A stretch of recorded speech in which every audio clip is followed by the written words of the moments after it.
മുതലേ നമ്മൾ എയർപോർട്ടിൽ പോകുമ്പോൾ first thing we notice is crew വന്നിട്ടുണ്ടോ. സ്ട്രൈറ്റ്സിനെ പറ്റിയൊന്നും നമുക്ക് വലിയ കാര്യമായിട്ടൊന്നും അറിഞ്ഞൂടാ. Dignity and respect the job holes.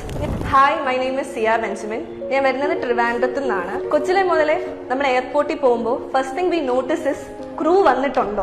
ഞാൻ നോക്കാറുണ്ട്, ക്രൂ വന്നിട്ടുണ്ടോ, പൈലറ്റ്സ് വന്നിട്ടുണ്ടോ. ആ സമയത്ത് സ്ട്രൈറ്റ്സിനെ പറ്റിയൊന്നും നമുക്ക് വലിയ കാര്യമായിട്ടൊന്നും അറിഞ്ഞൂടാ. എന്നാലും നമ്മൾ കൂടുതലായിട്ട് ശ്രദ്ധിക്കും. Dignity and respect the job hold. അങ്ങനെയാണ് എനിക്ക് ഈ ഒരു ഇഷ്ടം തുടങ്ങുന്നത്.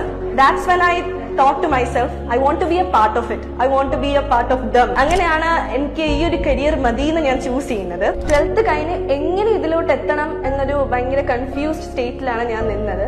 ലൈക്ക് എങ്ങനെയാണ് ഇതിന്റെ പ്രൊസീജിയേഴ്സ് ഒന്നും നമുക്ക് അറിഞ്ഞൂടാ. ആകെ അറിയാം I want to be a pilot.